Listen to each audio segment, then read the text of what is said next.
35절을 한번 같이 읽겠습니다. 35절 시작. 나는 생명의 떡이니 내게 오는 자는 결코 줄이지 아니할 터이고 나를 믿는 자는 영원히 목마르지 아니하리라.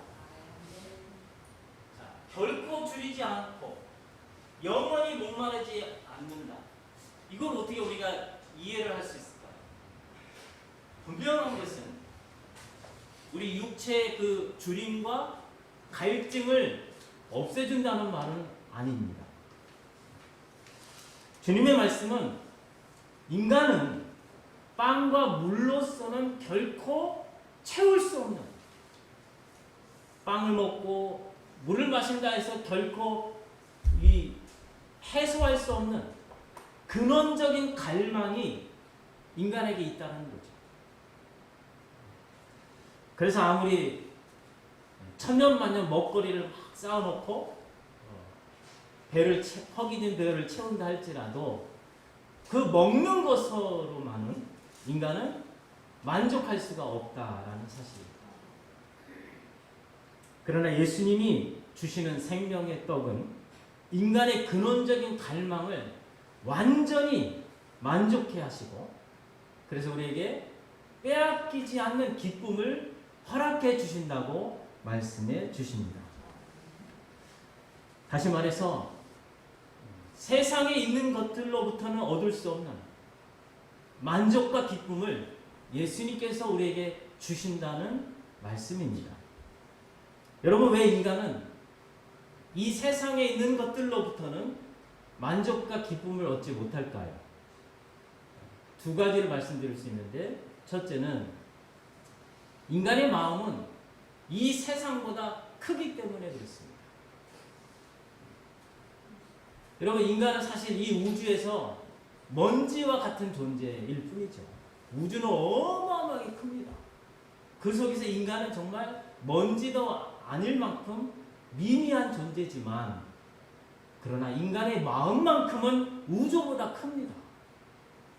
그렇죠? 그래서 이 우주에 있는 것들로 인간의 마음을 채운다 할지라도 채워지지 않는다는 거죠. 그래서 이 땅에 있는 것들로는 인간은 결코 만족이 안 되는 존재라는 것이죠. 또 하나는 우리 인생 모두가 마침내는 죽음에 굴복하게 됩니다. 그래서 이 죽음 앞에서 인간은 이 세상에서 살아가는 동안 힘쓰고 애쓰고 이루려고 했던 것들, 그래서 소유한 모든 것들을 어떻게 해요? 다 내려놓고 결국은 죽음에 복종하게 됩니다. 그래서 이 죽음은 블랙홀과 같아요. 블랙홀은 주변에 있는 모든 것들을 다 빨아들여서 무로 만들어 버립니다. 마찬가지로 죽음도 인간의 모든 것들을 인간이 노력하고 애쓰고 힘들여서 이룬 것들이라 할지라도 모든 것들이 죽음 앞에서 다 공허하게 되어버린다는 거죠. 그래서 이 세상에 있는 것들로는 인간을 채울 수도 없고 결국 죽음과 함께 공허하게 되기 때문에 인간은 이 세상에 있는 것들로는 결코 만족이 안 된다는 것입니다. 그런데 여러분, 무신론자들은 그렇게 생각하지 않아요. 무신론자들은 이 세상에서 살다가 죽으면 우리 존재가 사라진다고 생각합니다. 소멸된다는 거죠. 그런 믿음을 갖고 있다는 겁니다.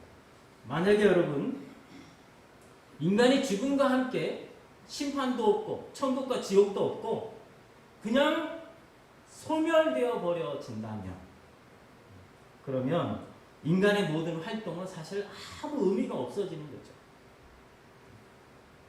무신론자들이 이렇게 믿고 싶은 이유는 신을 부정하고 싶은 그 마음 한 가지 때문에 그렇습니다. 신이 있으면 복잡하거든요. 그래서 무신론자들의 제사장격인 영국의 이제 교수인데 리차드 도킨스가 이런 얘기를 했어요. 그가 그 영국의 그 버스 있죠? 버스의 간판에 광고를 실었습니다. 어떻게 실었냐? 한번 같이 읽겠습니다. 시작. 아마도 신은 없을 것이다. 걱정 말고 인생을 즐기라.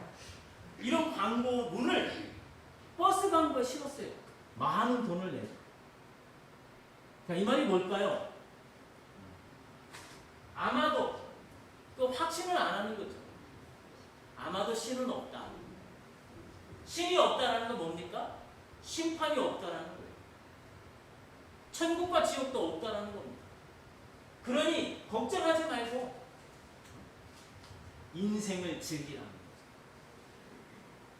그러니까 신이 없고 그러면 심판도 없고 천국과 지옥도 없으니 남은 것은 뭡니까? 그냥 이 땅에서 즐겁게 사는 거 외에는 없다라는 거예요. 그리고 죽으면 그냥 사라진다는 거죠. 그러나 이 무신론자들의 이 믿음은 아무런 근거가 없어요. 터무니없는 믿음일 뿐입니다. 그들이 그렇게 좋아하는 과학적인 사고도 아니에요. 그냥 우기는 겁니다. 상상력으로. 여러분, 우리 예수님은 하늘에서 내려온 생명의 떡이라 말씀하시고 예수님을 믿는 자들에게는 조금도 부족함이 없는 만족과 누구도 빼앗아갈 수 없는 기쁨을 누릴 수 있다고 말씀해 주십니다. 어떻게 이렇게 말씀하실 수 있을까? 근거가 뭘까요? 예수님은 인간의 최고의 문제인 죽음을 이기셨기 때문입니다. 예수님은 죽음을 통해서 죽음을 이기시고 부활하셨잖아요. 그래서 믿는 자들에게 이 부활의 권세로 함께 하시기 때문에 그래서 우리는 사라지는 게 아니에요. 헛된 인생이 되는 게 아닙니다. 그래서 사도 바울을 통해서 하나님은 이렇게 말씀하시죠. 부활이 없다면, 만약에 부활이 없다면 우리의 믿음도 헛되고 우리는 여전히 죄 가운데 발견될 것이고 그리고 모든 사람들 가운데 믿는 자들은 가장 불쌍한 자들이 될 것이다. 이렇게 말씀해 주십니다. 여러분, 무신론자들의 그 믿음대로 정말로 부활이 없다면, 그래서 심판이 없고 천국과 지옥이 없다면 누가 가장 행복한 사람이 될까요? 생각해 보세요. 부활이 없다면, 심판이 없다면 누가 가장 행운아일까요? 역사상 가장 악한 사람들, 그 사람들이 가장 행복한 행운아가 되어진다라는 아주 심각한 부조리가 발생합니다. 그러니까 신이 없고 심판도 없고 천국과 지옥이 없다면 어떤 부조리가 발생하냐? 가장 악한 사람들이 행복한 사람들이라는 이 부조리가 생긴다는 거예요. 전쟁을 일으켜서 수많은 사람들을 죽인 사람들 많잖아요. 그리고 이데올로기, 자기들의 이데올로기, 공산주의 이데올로기를 위해서 수많은 사람들을 학살한 사람들이 많잖아요. 히틀러나 스탈린이나 모태똥이나 김일성 같은 사람들, 만일에 신이 없고 심판이 없다면 그 사람들이 가장 행복한 사람들이 된다는 이 부조리가 발생한다는 거죠. 여러분, 조금 전에 말씀드린 히틀러나 스탈린이나 모택동이나 김일성에 의해서 억울하게 죽임을 당한 사람들이 몇 명인지 아세요? 적어도 1억 명이 넘습니다. 그 수많은 안타까운 목숨들이, 그 소중한 그 목숨들이 그 이 네 사람으로 인해서 죽음을 당했다는 거죠. 그런데 이 엄청난 죽음에 이 책임이 있는 사람들이 아무런 벌도 받지 않고 그냥 사라져버린다? 이보다 더 큰 부조리는 없는 줄로 믿습니다. 그런데 이 무신론자들은 신을 부정하고자 하는 그 욕망 때문에 이런 부조리를 수용한다는 거죠.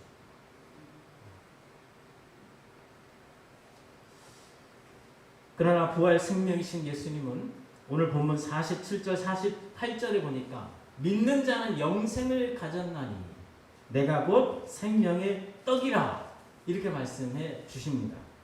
생명의 떡이신 예수님을 믿는 자는 영생을 가졌다는 것입니다. 자, 영생이란 무엇일까요? 문자적으로는 영원한 생명이죠. 그러니까 영원히 산다라는 거예요. 그러나 성경이 말하는 영생은 그런 의미가 아닙니다.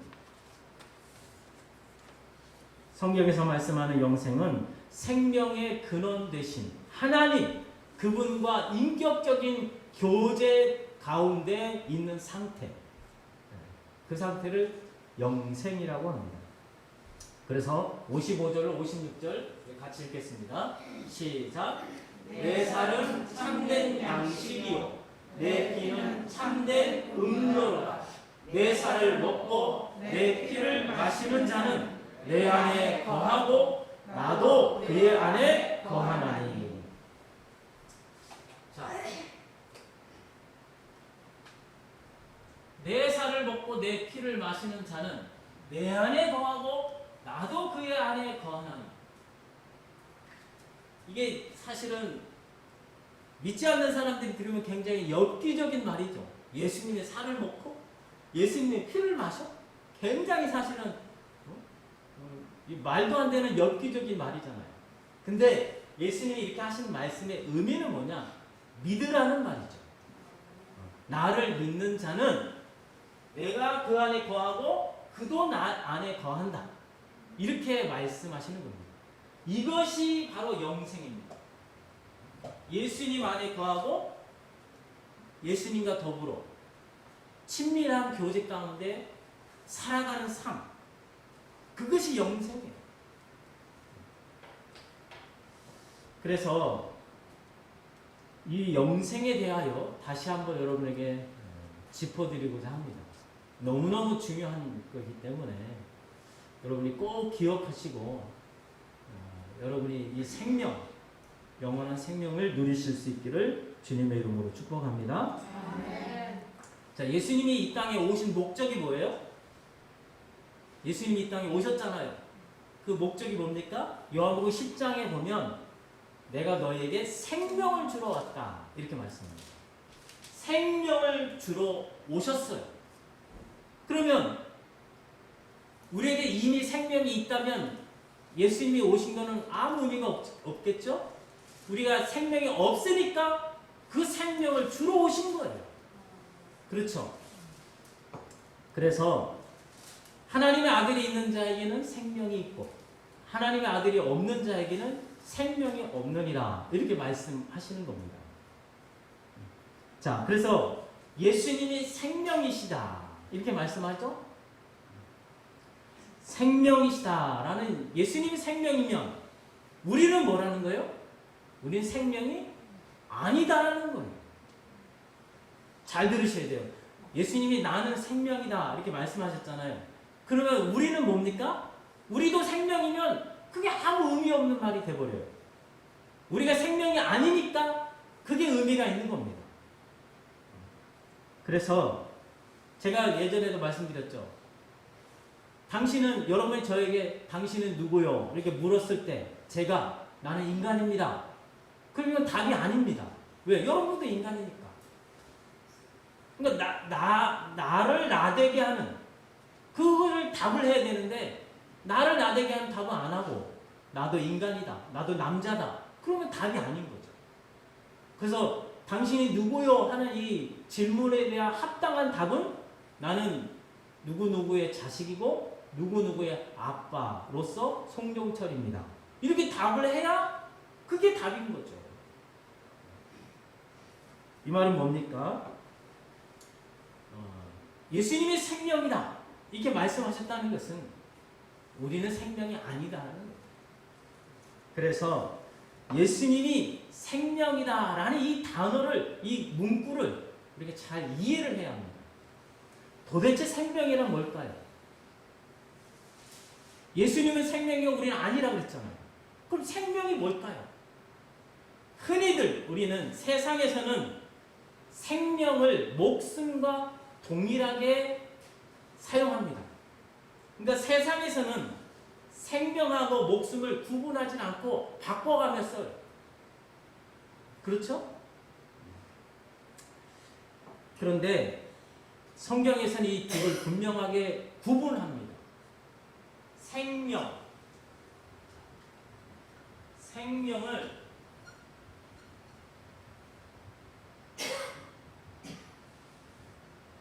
이게 헬라어입니다. 조에라는 헬라어를 쓰고 목숨은 또 목숨은 이렇게 푸시케라는 단어를 씁니다.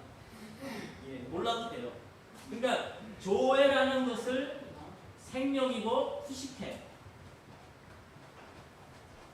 푸시케라는 단어는 목숨이라고 이렇게 구분을 해서 쓴다는 거예요. 그러니까 생명이 뭡니까? 이 생명은 살라는 명령입니다. 살생, 명할 명이잖아요. 그래서 살라는 명령, 살아가라는 명령, 이렇게 말할 수 있어요. 이게 생명이에요. 목숨은 뭡니까? 목에 들락날락하는 호흡을 목숨이라 하는 겁니다. 그래서 이 목숨이라는 이 단어는 생물학적인 용어고 의학적인 단어일 뿐이에요. 근데 이제 생명이 뭐냐? 이 생명과 목숨을 이제 어떻게 구분을 할 것이냐? 세상은 구분하지 않지만 그러나 세상도 사실은 정확하게 구분해 써야 되는데 구분할 줄 모르죠. 여러분 야구 선수 중에 투수는 공을 던지는 사람입니다. 근데 이 공을 던지는 사람들이 이 어깨를 혹사를 하게 되면 망가지죠, 어깨가. 그래서 수술하게 돼요. 그래서 만약에 너무 망가져서 이제는 공을 영구적으로 던질 수 없는 상태가 되면 뭐라고 얘기합니까? 그는 투수로서의 생명은 끝났다. 이렇게 말을 해요. 분명히 그에게는 목숨이 붙어 있잖아요. 근데 투수로서의 투수로 살아가는 그 명령은 끝났다는 거예요. 이렇게 구분을 한다는 거죠. 그래서 생명이 뭐냐? 목숨이 지향해야 하는 의미와 가치와 존재 목적, 이를 생명이라고 말할 수 있습니다. 그래서 어깨가 고장난 투수는 뭡니까? 더 이상 투수로서의 의미나 존재 가치가 없는 거죠. 목숨은 있지만. 그러니까 투수로서의 존재 목적은 사라진 거예요. 그것을 일컬어 그의 생명은 끝났다. 이렇게 말을 하는 것입니다. 그래서 우리가 이제 예수님은 생명이시다 하는 말이 의미를 이제 알게 됩니다. 그러니까 우리는 생명이 아니고 예수님이 생명이에요. 그럼 이게 무슨 의미입니까? 우리는 예수님이 생명이다 하면 흔히들 어떻게 생각해 왔냐면 예수님을 믿으면 생명을 받아요. 근데 이 생명은 이 살아가는 동안에는 별로 나타나지가 않아요. 죽어야만 그때 영원히 하나님 나라에서 사는 생명이라고 생각을 합니다. 그렇다면 이 땅에서는 예수님 생명이 아무 의미가 없는 거죠. 죽어서나 의미가 있는, 힘을 내는 것이 생명이라는 거죠. 그게 아니에요. 그게 아니라 여러분 실상 우리 인간은 모두 영원히 살아요. 그쵸? 어디서? 천국에서 영원히 살든 지옥에서 영원히 살든 영원히 사는 것은 똑같습니다. 그러니까 시간적으로 오래 영원히 사는 것을 영생이라고 말하지 않는다는 거죠. 예수님이 인간의 생명이다 하는 이 말의 뜻은 예수님이 인간이 살아가야 할, 인간의 목숨이 지향해야 할 의미이고 가치이고 존재 목적이라는 그런 뜻을 갖고 있다는 것입니다. 그래서 예수님은 자신을 이렇게 말씀하죠. 내가 곧 길이요 진리요 생명이다. 요한복음 14장 6절 말씀이죠. 내가 곧 길이요 진리요 생명이다. 여기서 길, 진리, 생명 이 세 가지 단어가 나오는데 사실은 다른 단어지만 같은 의미를 포함하고 있습니다. 예수님은 길이시다는 게 무슨 의미일까요? 그분이 우리를 구원하는 길이 되신다는 거예요. 예수님 진리라는 건 뭡니까? 그분이 우리 인간을 구원해서 인간다운 삶을 살아가게 하는 그런 참 진리라는 거죠. 예수님 생명이라는 것은 예수님이 우리의 존재 목적이시라는 그런 의미가 담겨져 있습니다. 그래서 성경은 사람은 떡으로만 살 것이 아니요 하나님의 입에서 나오는 모든 말씀으로 살 것입니다. 마태복음 4장 4절 우리 같이 읽겠습니다. 시작. 사람이 떡으로만 살 것이 아니요 하나님의 입에서 나오는 모든 말씀으로 살 것입니다. 떡으로만 사는 존재는 동물 수준이죠. 동물은 떡으로만 삽니다. 떡만 확보만 되면 아무 문제가 없고 행복하고 만족하죠. 근데 인간은 그런 존재가 아닌 거죠. 아무리 떡을 많이 먹고 아무리 천년만년 먹고 싸놔도 그것 가지고는 행복하고 만족할 수가 없는 게 인간입니다. 그럼 인간은 누구냐? 하나님의 입에서 나오는 모든 말씀으로 살 것입니다. 말씀으로 산다는 게 뭘까요? 말씀을 먹어요? 하나님의 말씀에 순종함으로 사는 것. 그러니까 이 말씀이 우리를 의미 있게 하고 가치 있게 하고 우리를 살아가는 그런 그 목적이 되어진다는 말씀이죠. 그래서 예수님은 요한복음 12장 50절에서 이 말씀을 하십니다. 우리 같이 읽겠습니다. 시작. 나는 그의 명령이 영생인 줄 아노라. 그의 명령은 누구일까요? 하나님의 말씀입니다. 그러니까 하나님의 말씀이 우리의 영생이라는 거죠. 자, 하나님의 입에서 나오는 모든 말씀, 이 말씀의 근원은 바로 예수님이십니다. 말씀이 육신이 되어 우리 가운데 거하신 분이 예수님이잖아요. 그 말씀, 이 말씀이 곧 하나님의 명령이고 그것이 우리의 영생이라는 사실입니다. 그러니까 영생이 뭐예요? 그냥 영원히 사는 게 아니라 하나님의 말씀이 영생인 거예요. 그러니까 그 말씀대로 우리가 순종하며 사는 삶. 그러니까 하나님과 인격적인 교제 가운데 그분의 뜻을 따르는 삶. 그 삶을 일컬어 영생이라고 말하는 것입니다. 그에게는 생명이 있다라는 거예요. 그래서 예수님은 자신을 참 생명이라고 말씀하셔요. 그러니까 참 생명이라면 가짜 생명도 있다라는 거죠. 뭐가 가짜 생명일까요? 사실 여러분 우리 인생들이 생명이 있기는 해요. 어떤 생명? 이 땅에서만 적용이 되는, 이 땅에서 잠시 우리를 호흡하게 하고 또 우리를 움직이게 하고 우리를 일하게 하는 그런 생명은 있기는 해요. 근데 그 생명은 결국 죽을 수밖에 없는 생명이죠. 그래서 그 생명은 가짜 생명이다. 이렇게 말할 수가 있습니다. 예를 들어 볼까요? 많은 사람들이 무엇을 위해 살아갑니까? 돈을 위해서 살아갑니다.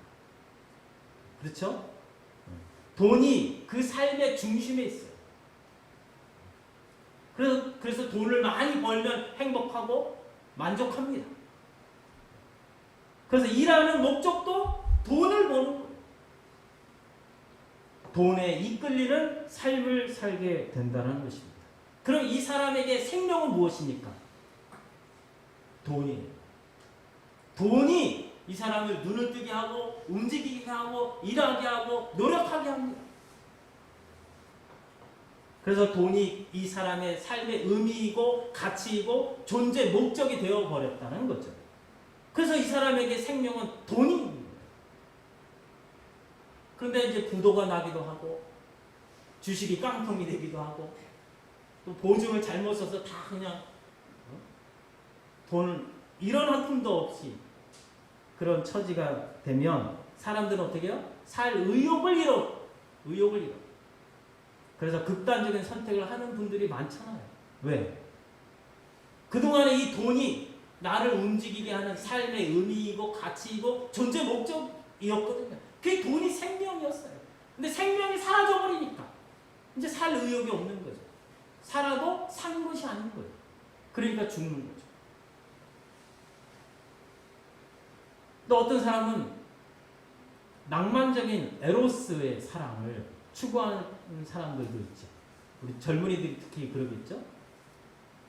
오늘 눈 뜨는 것은 다 그냥 그 애인이 보고 싶어서, 오늘 돈 버는 것도 애인에게 뭐 좋은 거 사주고 싶어서, 좋은 거 이렇게 먹이고 싶어서 그렇게 사는 거예요.